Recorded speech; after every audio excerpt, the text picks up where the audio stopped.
Le menu de regard croisé de ce soir, la Côte d'Ivoire, le recensement électoral pour la présidentielle est reporté. Nous irons également en République démocratique du Congo où Vital Kamerhe passera en jugement selon la présidence RD congolaise. On parlera aussi du Togo, Agbeome Kodjo qui a été libéré sous condition. Et puis nous parlerons des 27 ans d'indépendance, le Covid-19 qui a imposé une célébration symbolique. Pour évoquer ces sujets avec moi autour du plateau ce soir, Germain Sossou, acteur politique et conseiller municipal. Bonsoir Germain. Bonsoir Samuel, bonsoir cher ami Dimas. Je crois que Samuel, vous voulez parler de 60 ans d'indépendance et nous 27 ans d'indépendance. 60 ans, oui. C'était le 27 avril qui était écrit devant moi. Dimas Ikodo, bonsoir Dimas. Bonsoir Samuel, bonsoir à toutes celles et à tous ceux qui nous suivent de près et de loin. Et joyeuse fête de l'indépendance à tous et à chacun. On parlera de ça tout à l'heure. La Côte d'Ivoire, pour commencer, le recensement électoral, comme je le disais, est reporté. Pas donc de report de l'élection présidentielle envisagée. C'est ce qu'a indiqué le président de la commission électorale, Ibrahim Kuiber Koulibaly, le jeudi 23 avril. Pourtant, le processus prend mécaniquement du retard du fait de la pandémie du coronavirus. Jusqu'à preuve du contraire, les élections auront lieu à la date du 31 octobre 2020, a répondu le président de la CEI à des journalistes qui l'interrogeaient. Le recensement électoral devrait commencer en principe le 18 avril et s'achever le 2 mai.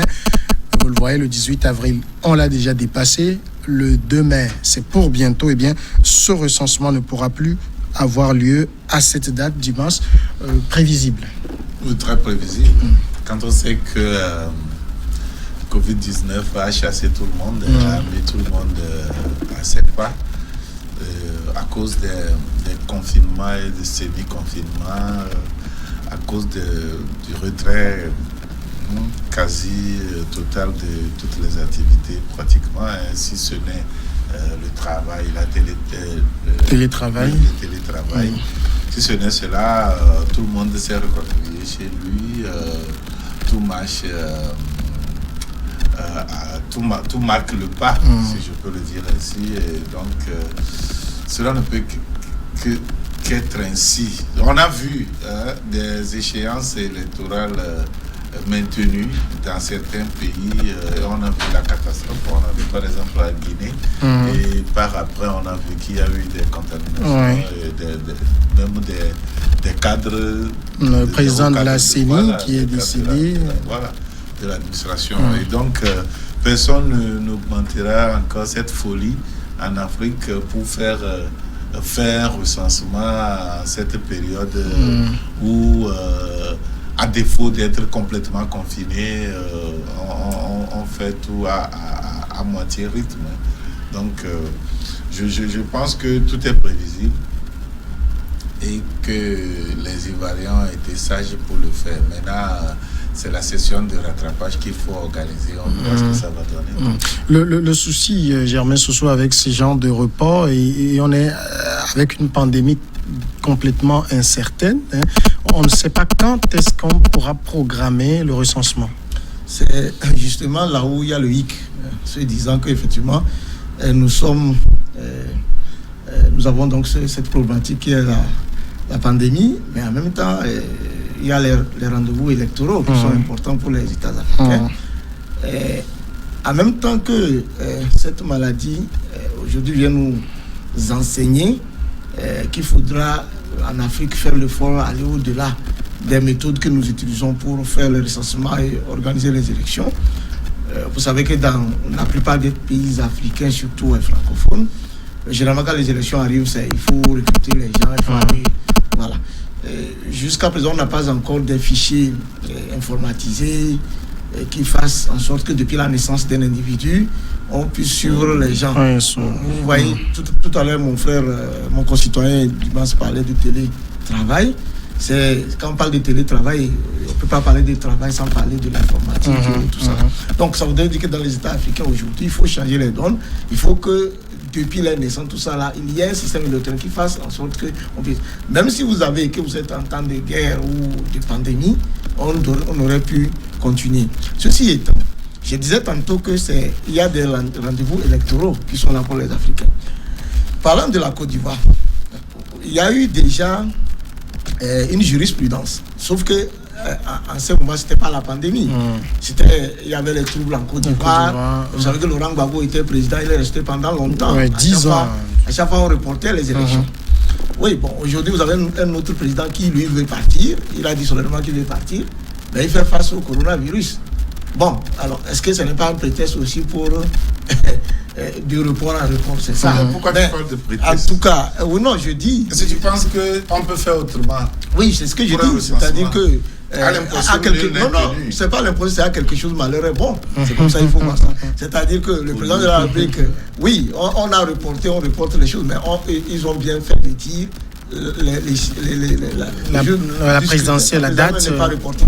Mais ça reste à voir. Parce que, comme vous le dites, si la pandémie ne trouve pas solution, aussi bien chez nous comme en Côte, on ne peut pas organiser les élections. Donc, ça ne dépendra pas du chef de l'État et tout report ne sera qu'à son profit. Donc, c'est pour cela qu'il dit qu'il y a quelque chose de malheureux. Bon, nous sommes... Ça ne peut qu'être plus. Quand le président de la CEI dit que la date de la présidentielle reste maintenue à octobre, c'est quand même curieux, puisque l'organisation d'une élection, c'est un chronogramme.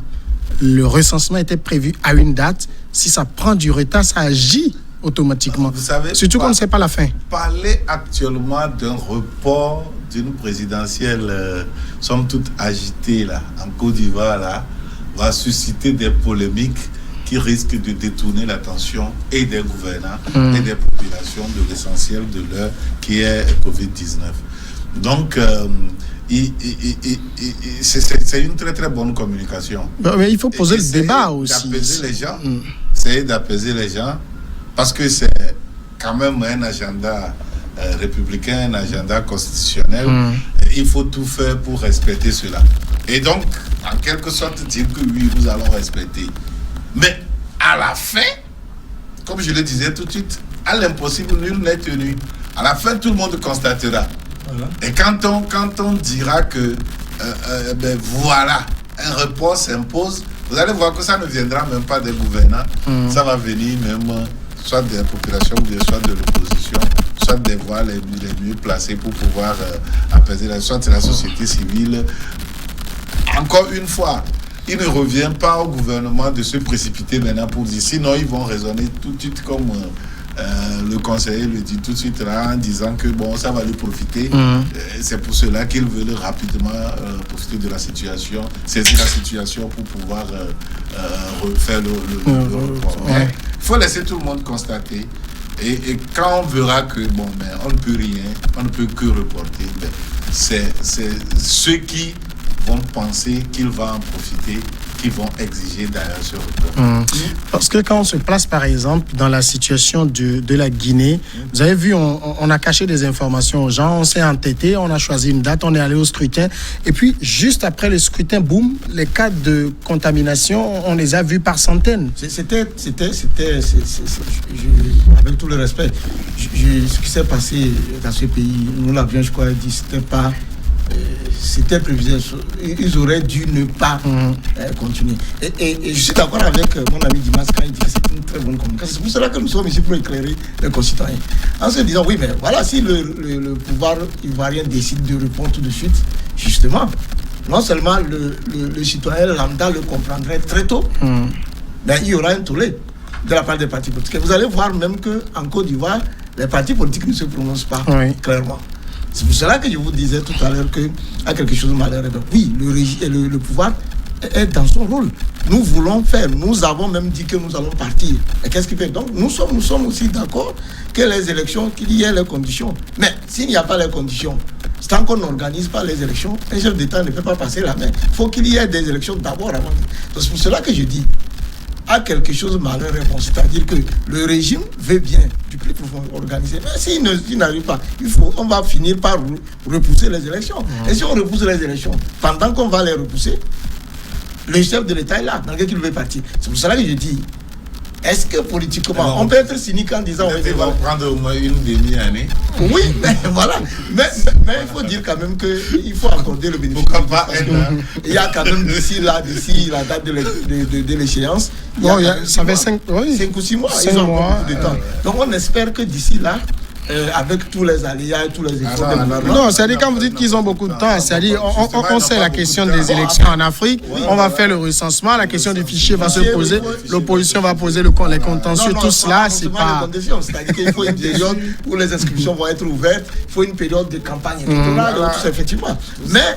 Donc ils n'ont pas de temps. Non, c'est pas rapport à leur calendrier, parce que tous les éléments que nous venons de citer, le régime, le gouvernement ivoirien sait qu'il y a tous ces aspects-là. S'ils ne bougent pas d'un iota, est-ce qu'ils sont sûrs qu'ils vont tenir par rapport au temps qui leur est imparti? Mais si ça continue, voilà. Vous savez, ils peuvent vouloir tenir, quel que soit le temps, ils peuvent vouloir tenir. Mais c'est l'opposition qui va créer à reçu. C'est l'opposition qui va dire mais vous faites tout de façon précipitée, on n'a pas le temps pour les recours, on n'a pas le temps pour ceci. Et ça va amener encore. Je pense que pour le moment, tout le monde est rassuré. Et quand tout le monde va constater la situation, ils vont décider du report.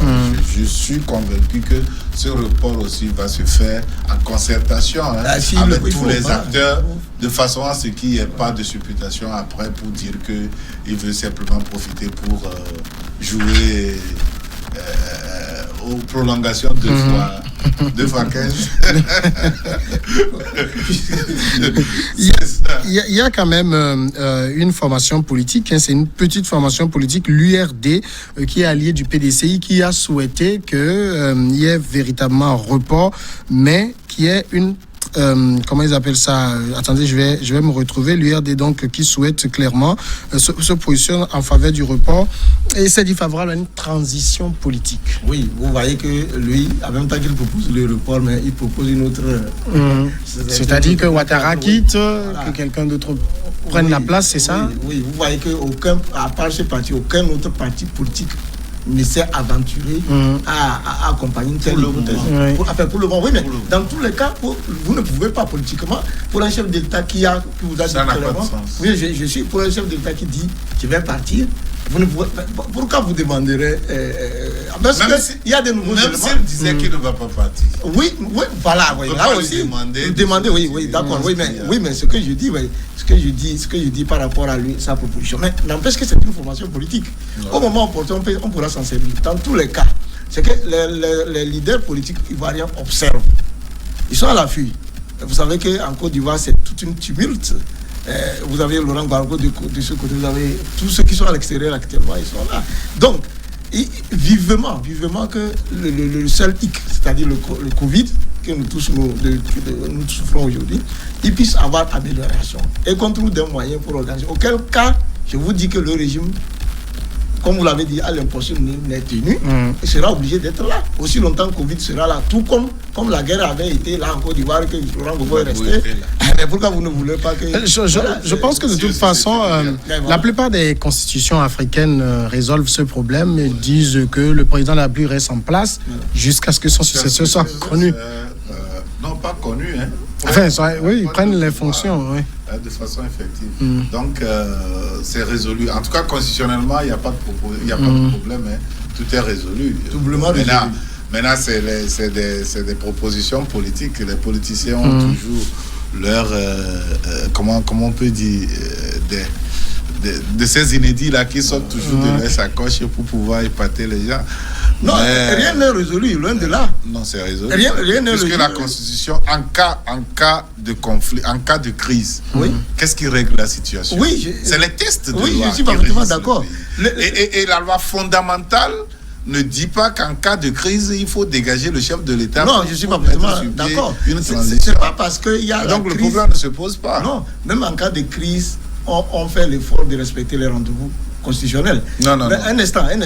Vous savez, oui, mais c'est pas parce que il y a crise que le mandat du chef de l'État... Vous-même, vous avez dit tout de suite ici que quand il y avait crise, Gbagbo était resté. Oui, c'est justement, c'est pour ça. Il est resté, mais il a dû composer. À partir du moment où on ne peut pas organiser, on ne pouvait pas organiser une élection dans un pays balkanisé, divisé en deux, on ne peut non plus organiser une élection avec un peuple confiné. Oui, mais on va. Ce n'est pas possible. Oui, mais dans ce cas, comme le mandat du chef de l'État arrive à expiration, Oui. il est important que les acteurs s'asseyent. C'est pour cela que Gbagbo, effectivement, était obligé de recomposer le pouvoir avec Guillaume Soro à l'époque.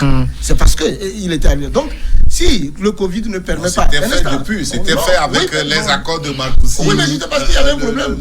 Oui, c'est parce qu'il y avait guerre. C'est parce qu'il y avait la guerre. Sinon, Guillaume Soro, il est devenu Premier ministre parce qu'il était chef de la rébellion. Aujourd'hui, nous parlons de Covid. Si nous arrivons à la fin du mandat de Gbagbo, de Ouattara.